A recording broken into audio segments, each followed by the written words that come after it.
Let's take a look at this, because I've just described this teeming society pre-famine. A very flexible, free and easy marriage market. Along comes the famine, the marriage market collapses. Now human nature, of course, remains the same, the usual, sexual urges. So you might think then that post-famine, if the marriage market has contracted, there will be a much more sex outside marriage. Is that a reasonable assumption? Yeah. Now that can be easily measured by looking at the rate of illegitimacy. Because in a pre-contraceptive age, any rise in sex outside marriage will be paralleled by a rise in the rate of illegitimacy. Are people with me on this argument? Yeah. Now that's simply a matter of going to the birth certificates and doing the maths on it. So that's what you would expect to find, a rise in the rate of illegitimacy. Is that a reasonable assumption? Yes. The problem is, when you do the research, you find the exact opposite. No, you find a lowering in the rate of illegitimacy, not marginally, but in the century after the famine, it halves. So we can only draw one conclusion from that, which is not only are over a quarter of adults unmarried, but the bulk of them are not having a sex life either. Now this makes no sense, because it's counterintuitive, until you factor in the influence of the Catholic Church. Now partly this is simple arithmetic. Post-famine, the Catholic Church has more clergy ministering to fewer people. So they have the manpower to keep an eye on everybody. Not themselves, but we'll come back to that issue later. Keep an eye on everybody else to make sure the moral code is upheld. But the Catholic Church can also provide the moral framework to police this restricted marriage market. In other words, I'm suggesting that the people themselves embraced Catholic moral teaching because it made sense. It literally made virtue of their necessity. Because if you're facing into a life with little or no marriage prospects, or even of a sex life, it made sense to have the priest elevate your virginal status onto a pedestal and denounce the evils of vice, corruption, fornication and sin, because it's the only comfort you're going to get. And the profile that this created, a high rate of emigration, a high rate of recruitment to the Catholic clergy, and an unusually low rate of marriage, that persisted right up to the late 50s, into the 60s even, into my own lifetime. So it only changed in the 1960s. By then we had become a more urban, more industrialized society, and like everywhere else we were becoming a more secular society. Mass communications, travel, television opened up people's view of the world. As one conservative politician here famously lamented, he said there was no sex in Ireland until television. Creates a bit of a difficult for me actually, but anyway, television came in here in 1961, 62. And of course, thirdly, more recently, the whole exposure of these clerical sexual abuse scandals have completely undermined the position of the church. So if you thought the collapse of the Soviet Union was spectacular, it's nothing compared to the moral collapse of the Catholic Church on this particular issue. And of course, it's not just the abuse itself, it's the systematic covering up of that abuse by the institution of the church. And this is still going on. And if you want to check that, I'm not going to go into this because this is a family show. If you want to go Google this, there's a report after report, the Ryan report, the Murphy report, and more recently the Cloyne report. Now the Cloyne report is not stuff that happened 20, 30, 40 years ago. It's stuff that happened in the last 10 years after all this thing supposedly had been straightened out. And the big thing that it exposed was deliberate attempts by the Vatican to stymie these investigations. And that led our Prime Minister recently, who's a devout, mass-going Catholic, to make a very, very strong speech against the Vatican. And this has caused a sort of diplomatic, bit of a diplomatic kerfuffle. I often wonder, why is the Vatican a sovereign state anyway? I mean, they don't even have a football team, That's another issue. In other words, they hide behind this thing of diplomatic immunity and all this nonsense, But it is a big, big issue, but you can look into that for yourselves.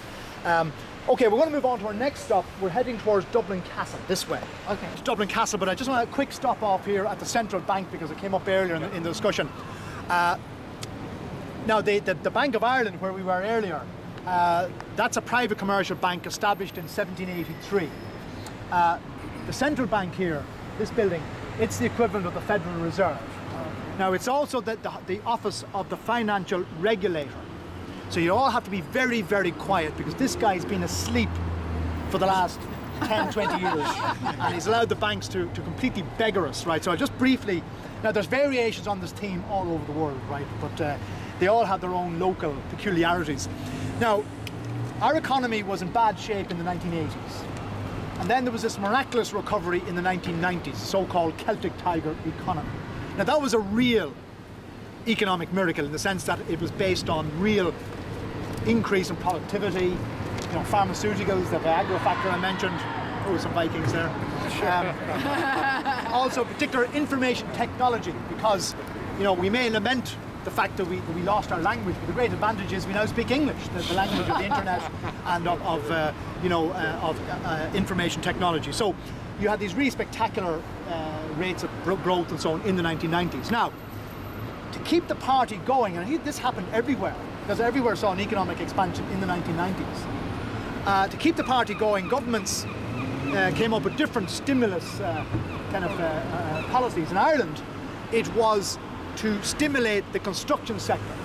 Now, this was only possible because of the deregulation and the globalization of the world financial system. Because that meant all the old fusty rules of banking, you know, taking in your deposits, then balancing your lending against your deposits, keeping the whole thing in balance, that was all out the window because banks had access to limitless amounts of capital.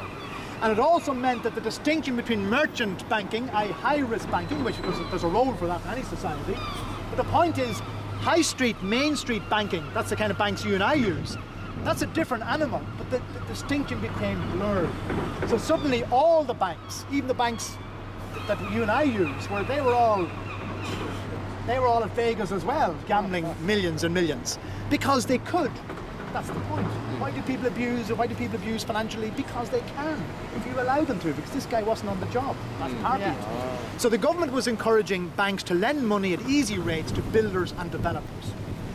They were then building apartments, houses, and of course they were exploiting the needs, a real need of young couples for a home. And a whole hysteria then was being created because the price of property was going up and up, a typical bubble. So people were saying, Jesus, I better buy my house now because if I wait till next year, it's going to be an extra 20, 30 grand and I won't have the money. Then if you already have a house, you're thinking, well, I'm a bit of a slow guy, you know, I get in on the act, or maybe buy a second house, or a third house, and for my retirement, because the price is going up and you can always cash it in. See, this is the thing. Everyone thought that this was just a one-way ticket to a windfall. And of course, like any bubble, a bubble is like it's like a Ponzi scheme, a pyramid scheme. It's all based on the poor sucker at the end who buys the thing at the inflated price. And eventually that reaches the ceiling and the whole thing collapses. And of course what led to the collapse was when Lehman Brothers went down and you had the worldwide crash in 2008. Now that created two problems, two holes in the ground for us. One was fiscal.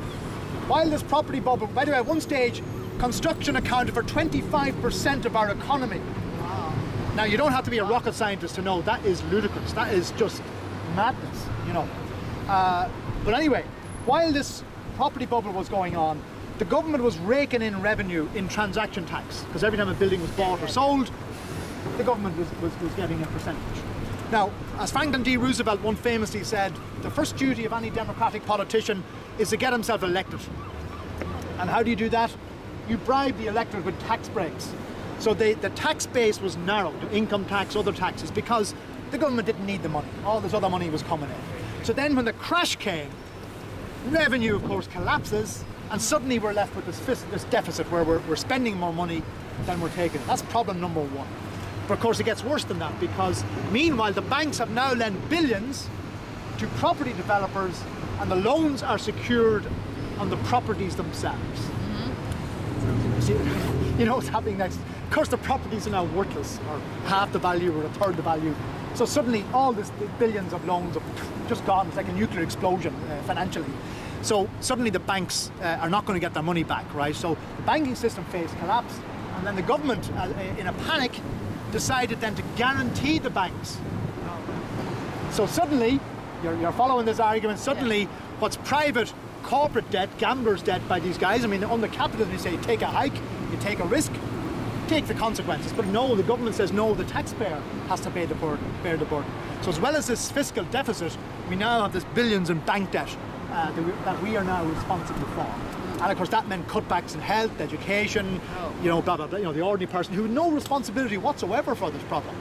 And of course, this simply wasn't sustainable. The Irish government then couldn't borrow money on the international market, so the IMF had to come in just before Christmas with a bailout. Although I don't know why they call it bailout, because it's a bit like, you know, the kind of bailout you get from Tony Soprano. You know, here's so many billion, so many points above the normal rate, and if you don't pay it back, we're going to break your legs, or the equivalent, you know. So all this money has to be paid back at higher than the normal interest rate. So the point is, this is not going to work either. So really, they're going to have to work out some European solution to this problem. But the problem is the French, the Germans there, I mean, who are basically in control of the thing, you know, they're faffing